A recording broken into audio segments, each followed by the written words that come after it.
and one of them is a familiar face you would have seen on today. It's Shane and Clinton.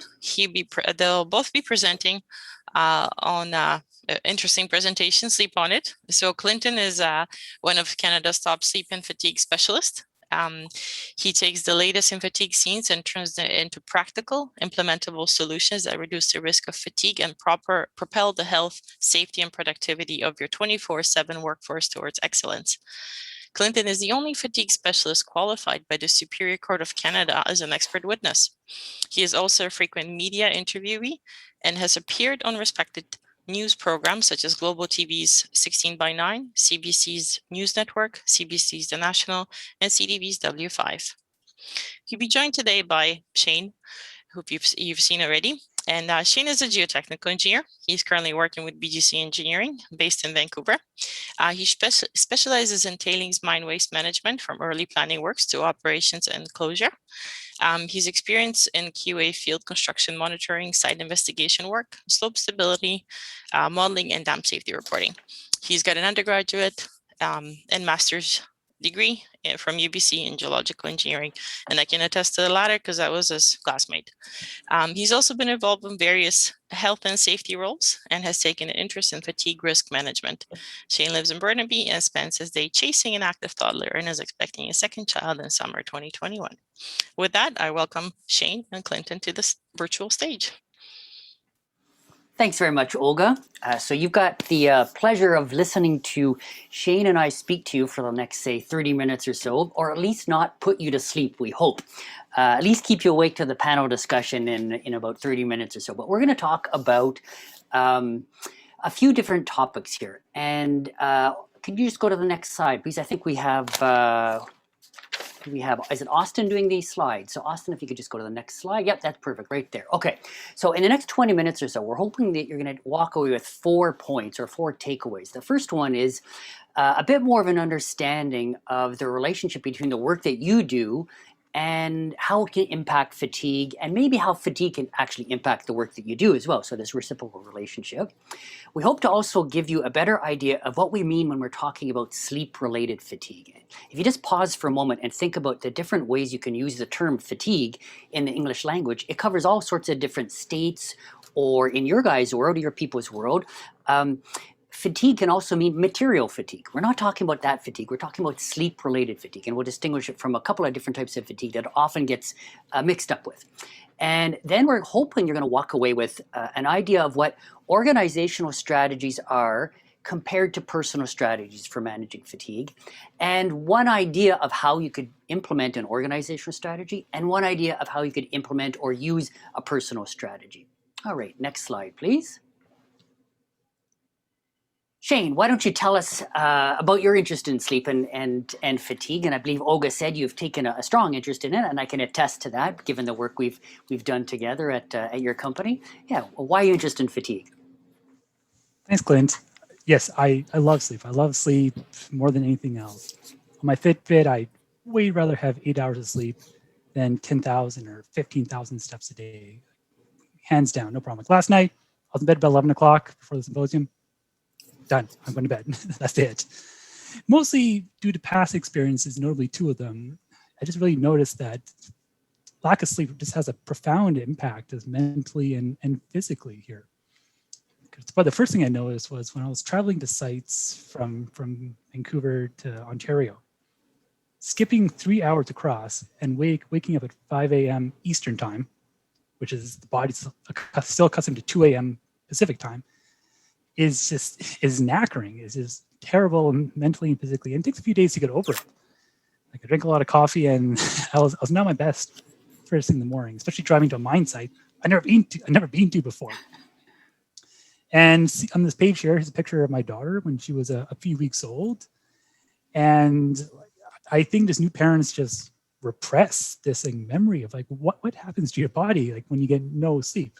Some days my Fitbit says I got no sleep. I didn't sleep at all that day. And I remember just like going and running errands and going to the store and just standing there in the aisle thinking, what am I looking at? What store am I at? Is it like there's no windows in stores? Like is it daytime? Is it nighttime? And like even now, if I wake up in the middle of the night, because of the baby or something else, I can feel like in my chest, I feel like my head, I know that feeling and I know how terrible it is for that. So that's why I'm interested in it. I'm, as Olga noted, I'm a geological engineer. I'm not a sleep specialist like Clinton, but I'm a sleep enthusiast. I like to incorporate it in my work. And how about you, Clinton? You have a bunch of wires and things attached to your face. Yeah, so that's a picture of me, I guess about 6 or 7 years or so ago, being involved in an overnight sleep study. I was actually the guinea pig for this one, but I started my career in the clinical and applied world of psychology, and specifically sleep and sleep medicine. And like you, Shane, I love sleep. I would much rather get my sleep than stay up watching movies or anything else. And I'm pretty militaristic about it too. So you said 2300, your lights out. Yeah, I'm pretty much that as well. Pretty tight with my boundaries around sleep. In the clinical world, I was involved with trying to help people get better sleep. And one of the reasons they want better sleep is because, as you say, if you don't get it, you're knackered. You don't feel well. You don't perform well. You might end up in the line at the grocery store, like you said, and say, like, what am I doing here? What am I looking for? Right. So there are definite negative consequences that come from poor sleep. I spent like 10, 15 years doing the clinical side, and then was picked up by the Transportation Safety Board as their human fatigue specialist, where again, I learned not about the mental and physical health outcomes from poor sleep, but the negative safety outcomes, and spent another 10 years or so looking at that, and then started to think, well, what if we flip this around? We know we've got all these negative mental, physical health outcomes, well-being outcomes, safety outcomes, productivity outcomes. What if we flip it around? What can we do to then experience all the great benefits, which, if you believe the research, should happen if you flip that equation around? So for the last 10 years or so, that's what I've been doing, looking at how can I help organizations realize some of the benefits, like improved mental and physical health for their employees, like increased productivity. Now, what we know is that when you're fatigued, you make more errors and you work more slowly. So if people with less fatigue due to better sleep, they work more quickly and they make less errors. So it's even better productivity. So that's what I'm really focused on now, is really looking at how can we turn sleep and fatigue into beneficial or positive outcomes. Can we just go to the next slide, please? So Shane, your world, I'm learning more and more about it. And there are some pretty unique aspects about fatigue and sleep within it. Why don't you tell us a few that you and I have discussed over the time we've been working together? Right, Clint. Yeah, because in our world at NYSA geotechnical engineering, it's also civil engineers, technicians, arguably drillers, and some owners, contractors. Like we work in a lot of like high risk environments, like it could be commercial, heavy civil, just remote hiking around the forest or mining projects. And engineers work alongside contractors and the people who are actually like getting their hands dirty and doing the work. We just stand back and take pictures mostly and just write things down in a notebook. But we're exposed to generally the same hazards. But statistically and anecdotally, we know we don't get hurt as much as people who are working with their hands getting dirty, like the welders and drillers. Engineers work in lots of different places, like remote mining camps, long work days and a long list of work to do after hours when you're back home in your room. And we also travel a lot. Like just most of us here are consultants based on the survey sneak peek that I've seen here. And so we kind of hopscotch from job to job with different hazards at different sites, changing time zones, working in unfamiliar sites. And it results in like increased fatigue. Your body's not accustomed to it. And we spend a lot of time in transportation. Just getting there is often just half the battle. It may take 2 or 3 days to get to a site. And driving is the large risk that we all take. And fatigue is often a contributor to driving risks. So I pulled some numbers. So I was looking at WorkSafe BC. So in BC, all employers are kind of generally grouped into 20 categories, one being the safest and 20th being the most unsafe based on their risks and past claims. Engineers are the very safest category. We're category 1. We play generally we pay the lowest premiums for the safest, like telemarketers, for instance, are level 2. They get more injured than we do in terms of claims to WorkSafe BC. And for reference, a general laborer on a construction site is class 17. Their WorkSafe premiums are 27 times higher. So the dollar value of their injuries are on the order of 27 times greater than an engineer on average. And so despite we're fairly safe in the grand picture of things, there are many near misses that relate to fatigue. And we can be exposed to essentially high consequence, low frequency events that could really cause a lot of injury. On to the next slide, please. Now, so one of the things that is, whenever Shane and I talk about the work that he does, and as geotechnical engineers you do, is that there is a number of different types of fatigue that you're exposed to. So when you're awake for a long period of time, you use up the benefit of any sleep that you've obtained, and you become what we call sleep-related fatigue. That's one type for sure. So Shane mentioned, you're often driving for long distances before you even get to a job site, and then you got to put a full day of work in after that. You're also doing a lot of mental work, which can mentally fatigue. And I know Shane's got a really interesting example to point out what mental fatigue is. But before we do that, I want to highlight one other type of fatigue. And Shane and I can't see you, so I'm not sure if you're going to follow along with this corny little exercise. But try it. Hopefully nobody's going to see you and say, no, he's going to giggle at you. But what I want you to do is take your hand and raise it about head height with your palm open. Okay. Now start opening and closing your fist. Okay. And now raise your arm up just until you start to feel the arm or your shoulder strain a little bit, and keep opening and closing your fist. Open, close your palm, your fist. Okay, keep doing that. Now keep doing that for say 1, 2, 3, 4, maybe go 5 hours. Okay, if you can stop and think about what the first thing is that's going to happen. Well, there's a good chance your arm will become fatigued, become tired, and you won't be able to continue doing that for a long time. After you've used your body in that type of fashion, so not necessarily strenuously, but just for a long period of time, you become fatigued. You can also become physically fatigued after using your body in an extreme strenuous fashion, like say a workout, but for a short period of time. Okay?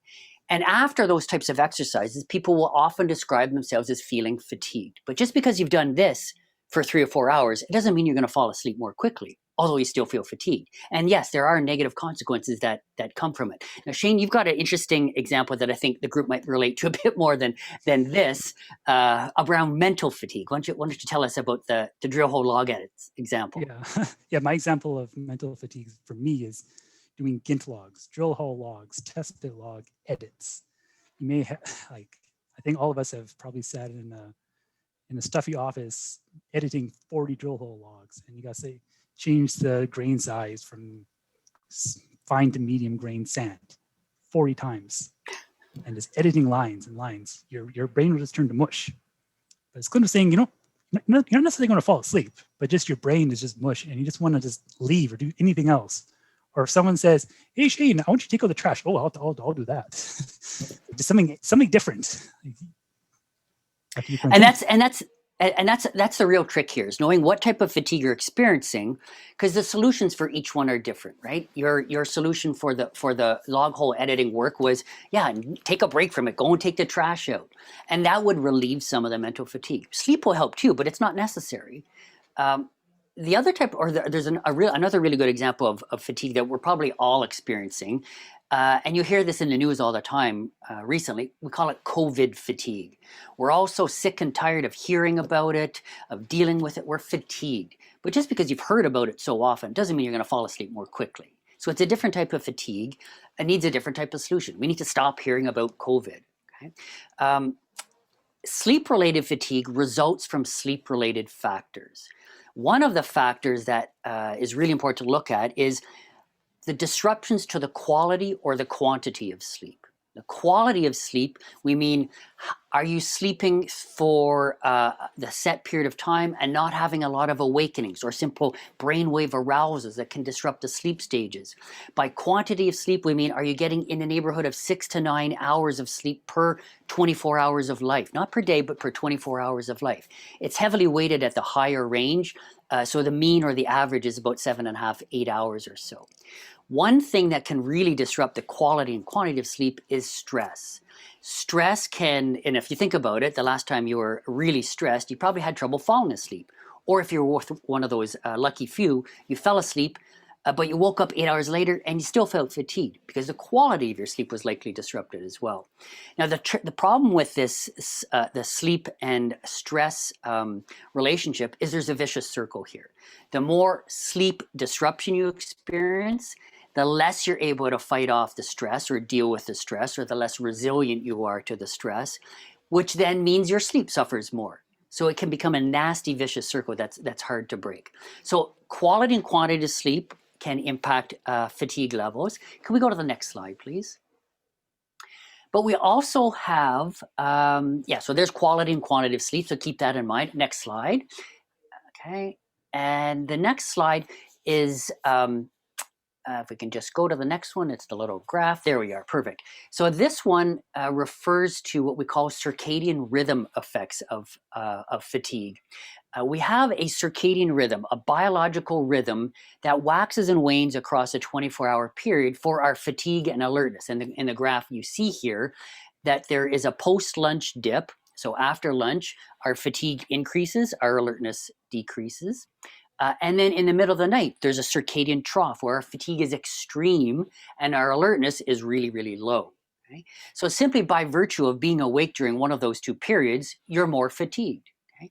So again, it's a biological sleep factor, and we call it sleep-related fatigue when it has to do with the circadian rhythm of fatigue. Now, the other interesting thing is that's one circadian rhythm. There's close to probably another 100 or so biological rhythms that go up and down across a 24-hour period. And our body likes to have them all nicely synchronized. If you are doing, like Shane said, traveling across time zones and now having to sleep at a different period of time and be exposed to biological time cues like light at different times, it can throw off that synchronization. When you're internally desynchronized, all your biological rhythms are all out of sync and messed up, you are perpetually fatigued. Okay? So another way you can become fatigued from a sleep-related fatigue standpoint. Now, Shane, I know you guys have been talking about risk throughout the day, and you hinted at risk a little bit earlier, and you've got a really interesting way of looking at risk. If we could just go to the next slide. Right, yeah. Thanks, Clint. So I swear, this is the only equation you'll see, the only thing vaguely resembling a number here. So simplistically, I've talked to some people and they think, well, Shane, just give me more sleep compared to work hours. I'm all good. My factor of safety of rest versus work hours, if I rest for 14 hours and work for 10 hours, I'm all good. And it's not so simple as that. As Clint's noted, not all hours of sleep are equally weighted. And I'll maybe discussing not all work hours are equally weighted to reduce your fatigue risk of being in an accident. So you should consider, I guess, the likelihood and the consequence of your fatigue in this very simplistic equation, like engineers would do for a standard risk assessment for a slope failure, for instance. So your likelihood of falling asleep is based on, as Clint's noted, quantity, the quality of sleep, other factors, your other 100+ biological factors are impacting your likelihood of being fatigued. And the consequence is, in terms of health and safety, is if you do fall asleep in your situation, what will happen to you? How injured would you be? So for reference, a worker who is lightly fatigued, but is doing a very critical task, say they're driving on a very mountainous, steep road in the fog, a very minor decrease in attention or a very small amount of fatigue may result in a very bad accident. On the flip side, if you're very fatigued and doing your drill log edits in your office and you do doze off or doing an office-based task, And if you fall down, you may just conk your head. You won't get that hurt, for instance. So this is kind of, you need to consider likelihood and consequence together. Yeah, and notice that in this formula, Shane doesn't have fatigue severity listed at all for the very specific reason that he just pointed out, right? A very little amount of fatigue, and in fact, it's really hard to know when you start becoming fatigued, but your performance is already impaired. One of the first things that becomes impaired is your reaction time. You start to react more slowly, and then your attention starts to become less, becomes impaired as well at a low level of fatigue. And a little bit of attention impairment, a longer reaction time can still result in a pretty negative consequence. So don't think you have to be extremely fatigued for a terrible accident to occur. Yeah. Mm-hmm. Okay, so sorry, go ahead, Shane. I think we're going to go to the next slide, right? Yep. Yep. Next slide, please. Yeah, so we've kind of been talking about doom and gloom here about, there's lots of things that can make you sleepy and fatigued. So how can we address this? And we're broadly grouping them into organizational and personal strategies here. Next slide, please. Yep, next slide. Hierarchy of controls. Most people in this group have probably seen this. It's very classic in the world of health and safety. Essentially to address your fatigue risk is you should work at elimination and work your way down this list. So an example of reducing a fatigue risk is don't go. Can you call into the VGS Symposium remotely versus driving here from Kelowna at nighttime? Or can you do a conference call? A substitution example could be, for instance, if you're driving in an unfamiliar area, you may want to hire a local driver who knows the area and who is better rested than you. Like an engineering control could be tools to enhance your sleep. Normally we'd try to engineer a solution to this, but you're kind of engineering your brain to get better sleep.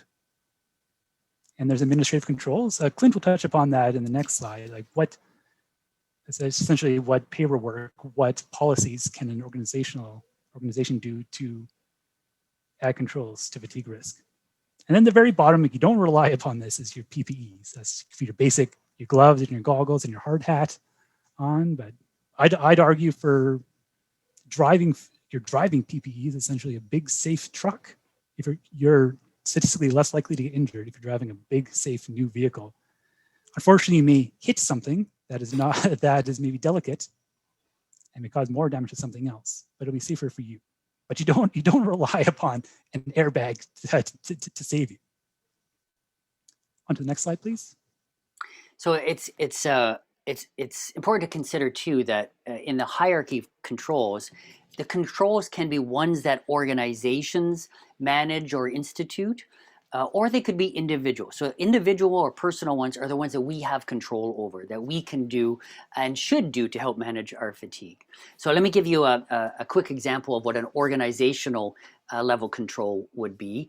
One of the ones that we will often have organizations put into place is what we call fatigue check-ins. Okay? And it goes something like this. At specific points during the duty day, everybody stops and we check in. We review all of the fatigue risk factors. So how long we've been awake, what point in our circadian rhythm are we at, what was our sleep quantity and quality at, and get an estimate of how fatigued do you think we are now, and how fatigued do you think you'll be in 4 or 5 hours from now. Good time to do that throughout the day or before you're doing any sort of safety critical work. Stop as a pre-job briefing. Let's do a fatigue check-in. Now, this is considered an organizational control because you have to have a specific process in place to help people understand when to do it and then what to do if people report, hey, I'm really fatigued. Well, do you just stop work? Have you got people you can sub in? What do you do about it? Generally, that's not something an individual can just do on his own. You need the team to work together to do that. So that would be considered an administrative control because it's really a process or a procedure that you're putting in place, and an organizational one because it's usually done by the organization. Shane, you've got an interesting, we've had a discussion around a really interesting organizational control, and we had a discussion about, is it one, is it not one? And I think it is. Why don't you tell us what this one is? Yeah, some of these kind of cross the line, kind of blurry between what is an organizational versus a personal strategy, because as a worker on site, you often are empowered to do these things yourself. So like my example here is a job fatigue proofing. So that's mostly to reduce the consequence, a little bit of likelihood, but mostly to reduce the consequence of something happening. So essentially, you want to make your work site resilient to fatigue. If you have a ton of hazards and all kinds of stuff, and you have to be like laser focused to walk along, you know, some like catwalk, and there's like a cliff on one side every day to like just to go to your work site, that's not, well, it's not very safe in general, but a minor lapse in fatigue results in injury. So a simple thing could be just tidy up your work site, for instance. It may seem minor that there's like a bucket or there's some cords over there to the side that a normally very alert person would never trip over. But someone who is fatigued, as Clint's noted, the reaction time is much reduced, and they may not observe these things, and they can fall down and get injured. And that could be extrapolated to the next line. Hey, Clint. Yeah. So we'll get to that in just a sec. Now, fatigue job proofing is, forget about the fatigue, but make what they do safer. So I think this fits in perfectly with the fatigue job proofing organizational strategy, because you're not, you notice Shane didn't say anything about let's deal with the person's fatigue. No, it's let's deal with the job site, right? So job fatigue proofing, making the job more resilient so even a fatigued person could do it. And you've got one other one, if we can go to the next slide, that I think is also could be considered job fatigue proofing. Right, because you're saying, well, Shane, it's all well and good. You'll just make the job site safe. But, a drill rig is built this way. You can't say, well, Shane, just weld on this new thing and put a giant fence here. Well, you can't do that as an example, right? So there's limitations on what we can do. So we're kind of advocating kind of a multi-prong approach to safety. And so let's go back to Clint's graph about your natural circadian rhythm. How can you take advantage of this? Like if you fight it, I think we all know if you try to fight the curve, you're going to lose. So where your body is naturally alert, so say before lunchtime and then after the post-lunch dip, try to plan your higher risk activities, essentially. And then when your body's naturally not very alert, you may want to do office work or something slightly low risk.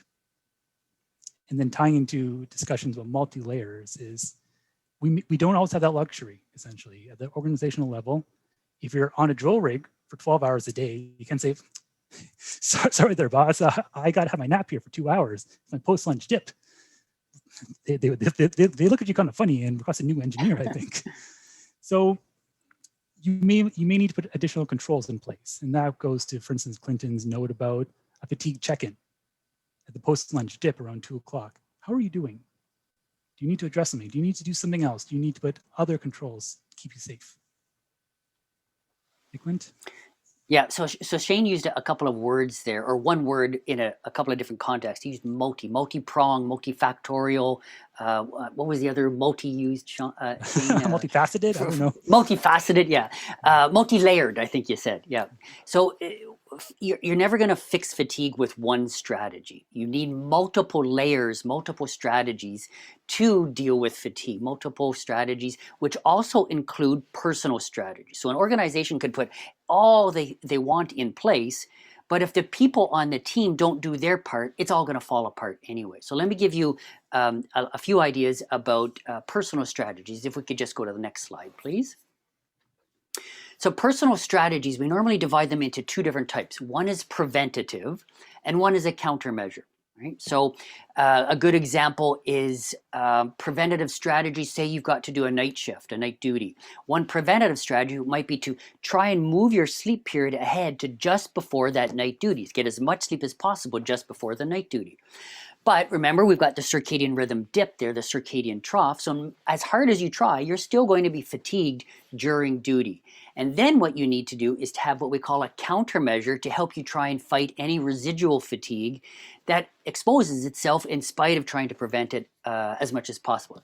Now, Shane, you've got a favorite fatigue countermeasure. You could also use it as a preventive strategy, I guess, that I think lots of people have. What is it?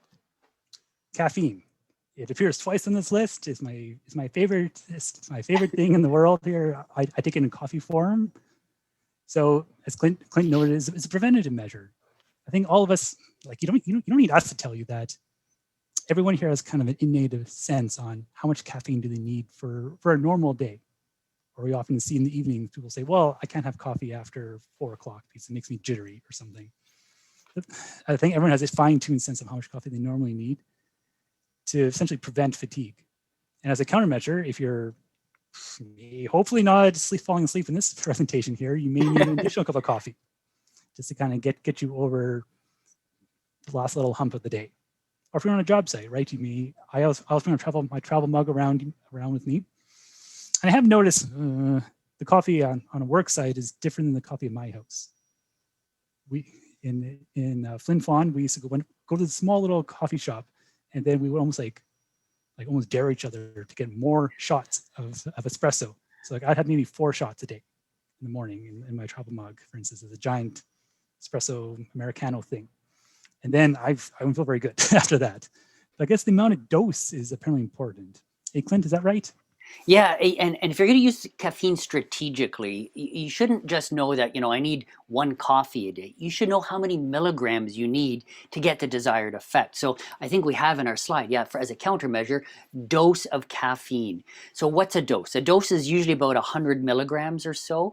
But then you have to figure out, as Shane said, if you're going to a different coffee shop, how much is in that coffee? Well, you don't really know. Now, I don't support the use of, say, energy drinks as a regular pleasure beverage, but I do like them because on the side of the can it tells you exactly how much caffeine is in there.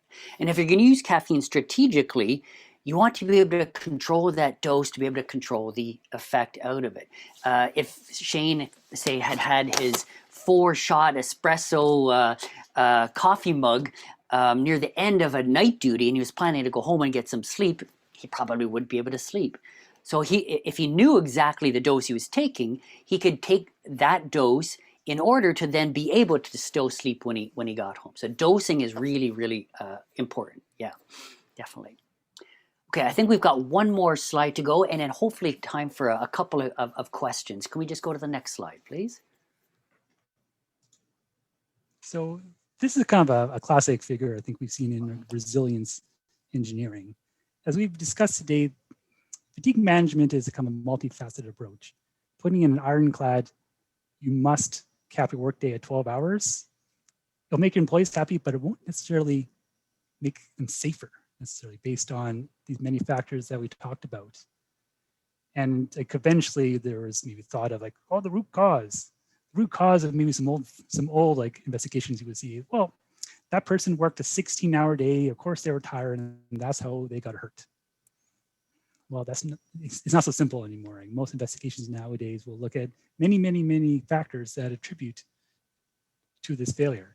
They may work this 16-hour day for many days in a row and not get injured. But if another factor, like a new person comes on site, or a new piece of equipment comes on site, or it's darker or lighter comes on site, just a small change in the system may result in a failure. One of my favorite shows to watch is Mayday on Discovery Channel, and whenever there's an aircraft failure, pilot error, you see in the news, pilot error just did it.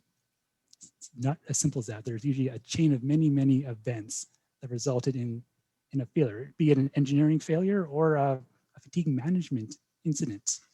Hey, Clint, do you have any comments about on investigations and multi-pronged approaches? Yeah, so going with the Mayday example, so I spent 10 years with the TSB, and some of our investigations ended up on Mayday. But in the TSB reports, you'll see what Shane referred to as multifactorial reasons for why things happen. We never referred to things as a root cause. If we did, we said root causes. But in the accident world, we call it multi-causality. And if you read any TSB report or any of the reports from the accidents on Mayday, you'll see a whole list of causes that all have to conspire together, line up perfectly to allow the accident to happen. Fatigue is not very different. It's rare that somebody will be fatigued just because of being up for, like Shane said, 17, 18 hours in a row.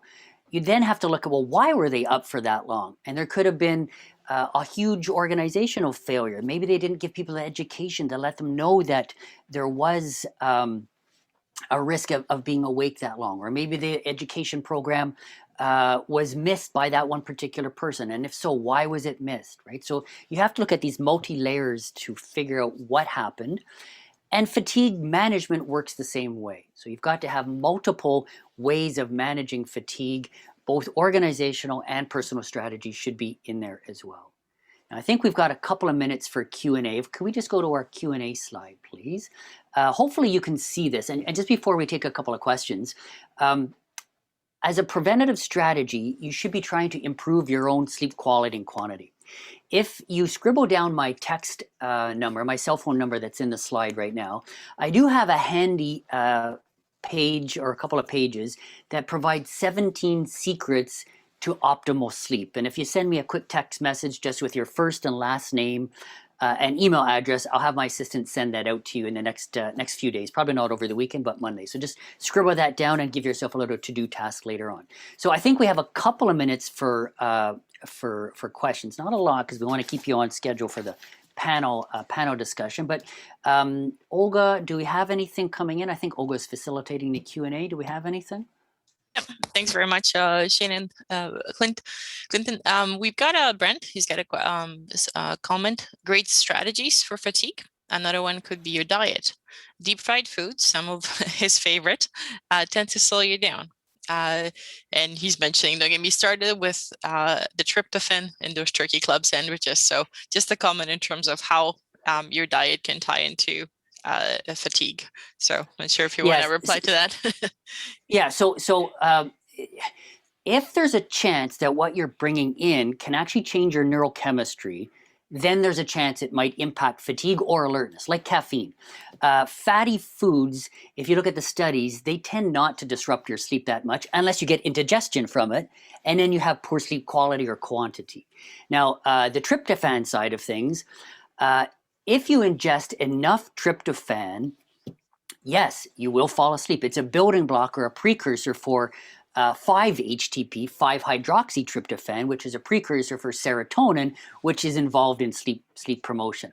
My wife is a neuropsychologist, and she did her studies on tryptophan depletion. So I asked her, and some of you looking with your cameras on might be my age.